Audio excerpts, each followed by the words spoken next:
자기가 태어난 달을 보는 거죠. 자, 이번 시간에는 양의 달이에요. 양의 달. 양의 달에 태어나신 분은 소서대서라는 거 기억해 주세요. 지난 시간에 공부한 말의 달보다 더 뜨거울 수도 있어요. 서자가 들어가 있잖아요. 더위 서자가 들어가 있잖아요. 아주 후텁지근한 그런 시간이라고 보시면 돼요. 이 미션이 있죠. 양의 달에 태어나신 분이 갖고 태어나는, 이게 달란트이기도 하지만 하나의 또 임무, 숙제이기도 하단 말이에요. 그 미션이 여름을 마무리하라는 거죠. 가장 뜨거운 에너지를 갖고 있는데 어떻게 또 여름을 마무리하라고 했는가? 이 양의 달에 태어난 사람은 그 뜨거운 기운을 마무리하라고 태어났단 말이에요. 자, 여름을 마무리해야 된다. 마무리가 쉽지 않겠죠. 그러면서 가을의 기운으로 또 연결을 해줘야 돼요. 비가 내리면서 그 대지의 뜨거운 기운을 식혀줘야 된단 말이에요. 자, 양력으로는 뭐 7월 7일경부터 8월 6일경이니까 상상이 되시죠. 자, 그래서 이렇게 사주팔자에서 이 미자가 보여야 되겠죠. 미자가 보여야지 양의 달에 태어났다는 뜻이에요. 자, 태어난 달이 무엇을 상징하는지 우리 공부 많이 했죠. 직장이라든가 직업, 인간관계까지도 살펴볼 수 있고요. 그 자신을 둘러싼 환경이 어떠한 변화를 겪게 되는지 그런 거를 위주로 살펴보시면 되겠죠. 태어난 달로 본다는 것의 의미, 우리가 이거 이제 다 정리해 보셨죠. 자, 그래서 2021년 가을의 에너지를 한번 볼게요. 자, 미월 출생자가 가장 뜨거운 여름에 태어나신 분들이 2021년 가을을 맞이한다는 것은 어떤 의미가 있을까? 이 원숭이 달은 이제 가을로 들어가는 길목이죠. 아직까지는 이제 뜨거운 기운이 남아 있고요. 그런데 여기에서 미월 출생자가 원숭이 달을 맞이한다는 것은 이제 과일로 따지면 풋과일을 막 만들어내는 거예요. 그러니까 결과물을 도출하는 출발이 되는 거죠. 2021년의 특징이 결과물을 완성할 수는 없는 해라고 했죠. 1년 전체의 운이 되게 중요하다고 했어요. 그래서 미월 출생자가 원숭이 달이 되면은 어느 정도 결과물을 도출을 할 수는 있지만 성급히 그 결과물을 결정 지으려고 했다가는 서로 어긋나겠죠. 그런 건 조심하셔야 돼요. 그래서 이제 이 미신상생의 시기에는 결과물을 도출하는 그런 초입이 되고요. 그 다음에 이제 신기술을 도입하는 또 새로운 전환점이 된다는 뜻이에요. 그래서 유구월 닭의 달이 되면은 이제 미유상생이죠. 이제 어느 정도 부가가치가 높은 쪽으로 결정을 한다는 뜻이에요. 이것은 자기가 결정한다는 뜻이죠. 근데 자기 입장에서는 이제 어느 정도는 부가가치가 높은 쪽으로 방향이 결정이 된다는 뜻이에요. 그래서 조직 내에서도 자기의 역할이 어느 정도는 이제 인정을 받고 그러한 흐름으로 흘러간다는 거예요. 그렇지만 조금 낮게 획득이 되겠죠. 목표대로 진행은 안 되겠죠. 조금은 불만족스럽게 흘러간다고 보셔야 돼요.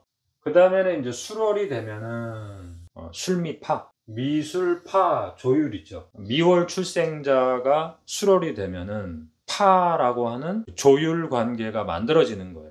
이때는 이제 계획이 변동이 될 수도 있고요. 자기가 지역적으로 어떤 잠깐의 이동을 할 수도 있는 상황이 될 수도 있고요. 여성이라면은 남편의 업무 때문에 잠깐 떨어져 지낼 수 있다는 뜻이에요. 그 다음에는 파자가 들어가면은 원진이나 파자가 들어가면은 인간관계의 갈등을 주의해라. 이 시기에는 누군가랑 갈등을 일으키지도 말고 조금 섭섭해도 피해서 가라. 그런 뜻으로 이해해 주세요.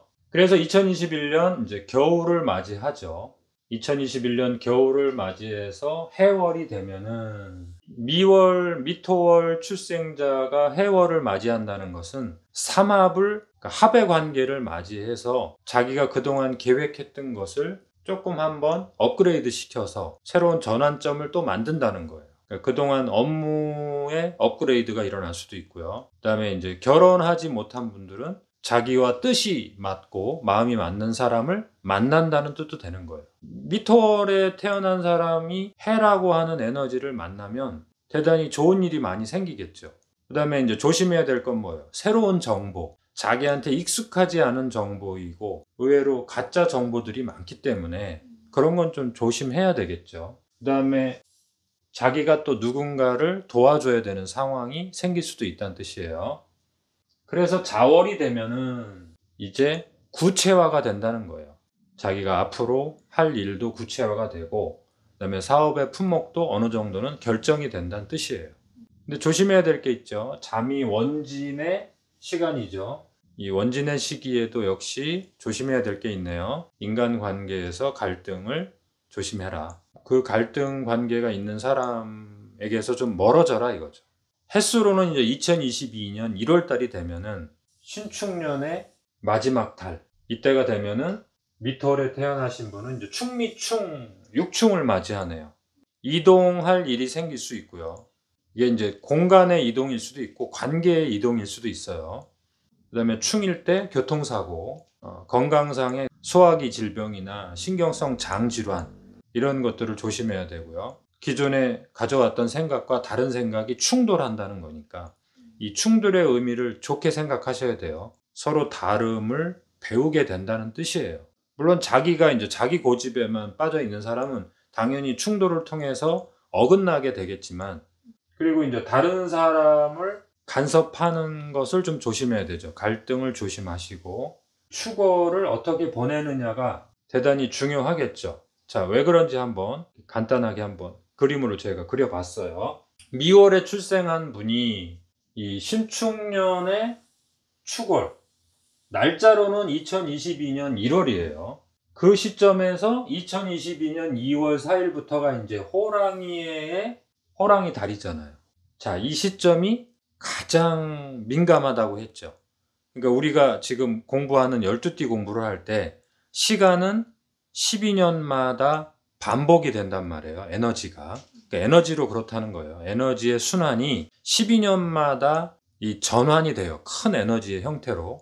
근데 그 시점에서 가장 중요한 변곡점이 어디냐면 소띠의 소달에서 호랑이띠의 호랑이달, 이 시점이 제일 민감하단 말이에요.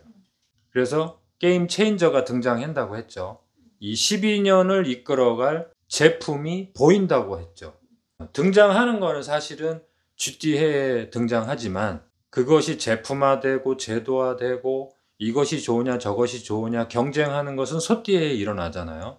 근데 소띠해에는 결정은 되지 않는다고 했죠. 이게 퍼져 있다고 했잖아요. 그것이 이제 모아져서 결과물로 나오는 게 호랑이띠 해란 말이에요. 호랑이띠의 호랑이 달과 소띠의 마무리가 소달의 마무리가 되잖아요.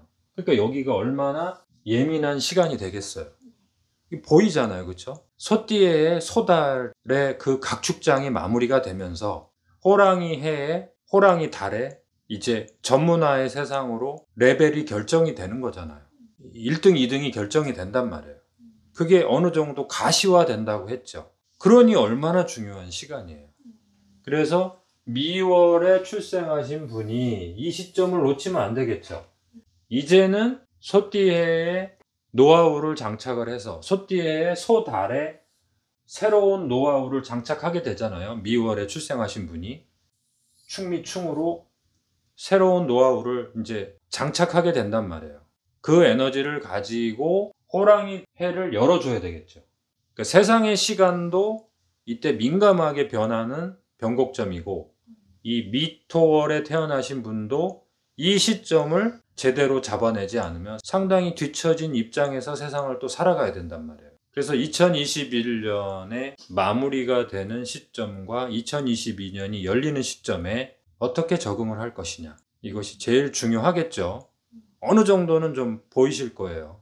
2021년의 끝자락에서 2022년의 시작점인 축년 축월에서 인년 인월로 이 시점이 좀 중요하게 보이죠. 과거를 되짚어 보셔도 좀 느끼실 거예요. 1949년의 끝자락과 1950년의 시작점이 대단히 에너지가 중요했고, 1961년의 끝자락과 1962년의 시작점이 중요했단 말이에요. 똑같아요. 2021년의 끝자락과 2022년의 시작점이 어떻게 맞이하느냐, 또 우리가 어떻게 거기에 좋은 에너지를 불어넣느냐에 따라서 호랑이띠 해에 향기로운 새싹이 나오느냐, 독초가 나오느냐, 이것이 결정이 난다고 했죠. 어떻게 보면 시간이라는 게 운명적으로 결정되는 게 아니라 우리가 그 에너지를 어떻게 불어넣느냐에 따라서 그 향방이 변할 수 있다. 이렇게 보는 게 명리학의 입장이죠. 자, 그러한 기대감으로 우리가 살아가야 되겠죠. 자, 다음 시간에는 원숭이 달에 태어나신 분들의 2021년 하반기 운세를 살펴볼게요. 다음 시간에 뵐게요.